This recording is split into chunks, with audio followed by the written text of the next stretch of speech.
ప్రియమైన వారలారా, యేసుక్రీస్తు పరిశుద్ధమైన నామములో మీకు నా ప్రేమ వందనములు.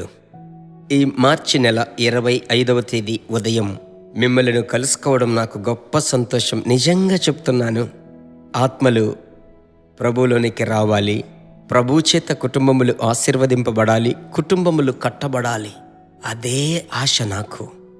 నా బిడ్డలు సత్యమందు నడుచుకొనుచున్నారు అని వినేటప్పుడు అంతకు మించిన సంతోషం లేదు అని యోహాను చెప్పినట్లు మీరు సంతోషంగా ఉండండి. ప్రభువునందు సంతోషంగా ఉండమని మరలా చెప్తున్నాను. సంతోషమును పాడు చేసే సాతానుని కనిపెట్టి వాణ్ణి వెళ్ళగొట్టడానికి నూతన కృప ప్రభు మీకిచ్చి మిమ్మలను నడిపిస్తాడు. ఏ విధమైనటువంటి అనుమానం లేదు ఇందులో. ఈరోజు మనకు సంబంధించిన వాక్యం కీర్తనలు 46. కీర్తన 46:4. ఒక నది కలదు, దాని కాలువలు దేవుని పట్టణమును, సర్వోన్నతుని మందిరపు పరిశుద్ధ స్థలమును సంతోషపరచుచున్నవి. ఒక నది కలదు. అదేమిటిది ఆ నది?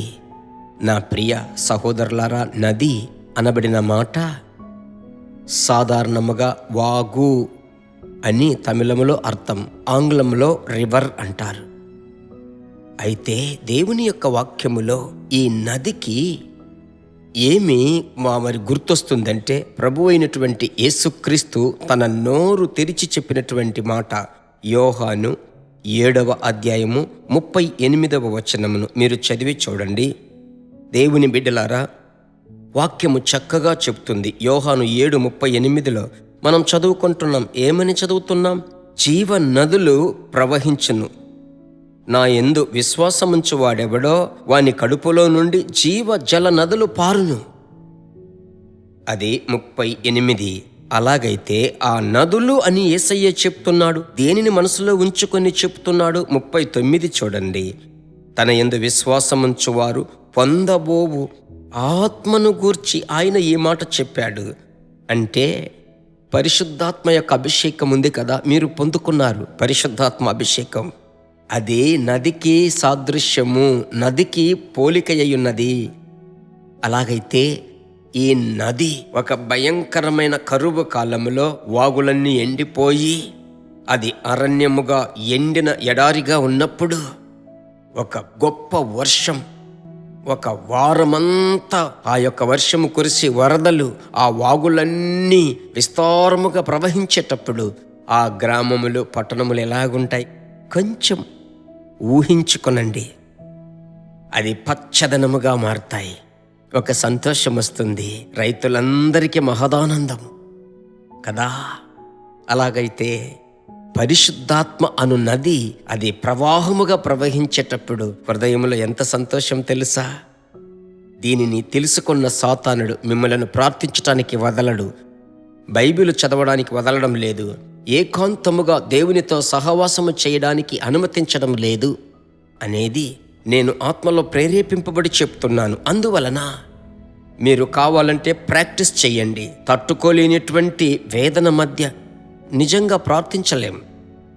ఏకాంతముగా వెళ్ళి చేతులు పైకెత్తి నోరు తెరచి అన్య భాష మాట్లాడి, సరేనా, కొంచెం ఆత్మవశులై ప్రయత్నించండి. మీకు తెలియనటువంటి ఒక క్రొత్త బలం, దాని పేరే ఆత్మబలము.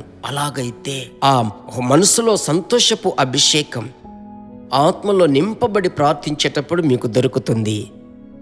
ఆ యొక్క మనస్సులో ఆనందమే మంచి మనస్సే ఔషధము. That is good medicine. ఇది ఈ రోజుకు సంబంధించిన మాట. పట్టుకున్నారు కదా? అలాగే చేతుల పైకెత్తి స్తోత్రం చెబుదాం. మంచి తండ్రి, ఒక నది కలదు, అది దేవుని నగరమును, పరిశుద్ధ స్థలమును అది సంతోషపరచుచున్నది, సంతోషపరుస్తుంది. సంతోషపరిచే నది, సంతోషమిచ్చే నది అయిన పరిశుద్ధాత్ముడా, మీ బిడ్డల యొక్క తలంపులు, హృదయము, కుటుంబము, వారికి కలిగిన సమస్తమును సంతోషపరచండి. బిడ్డల ద్వారా సంతోషము పొందుకోవాలి. భార్య భర్త ద్వారా సంతోషం, దుఃఖం సంతోషముగా మారాలి.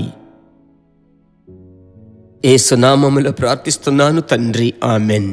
ఇది దేవుడు మీకిచ్చిన ప్రవచన వాక్కు. సరేనా? విశ్వసిస్తున్నారు కదా?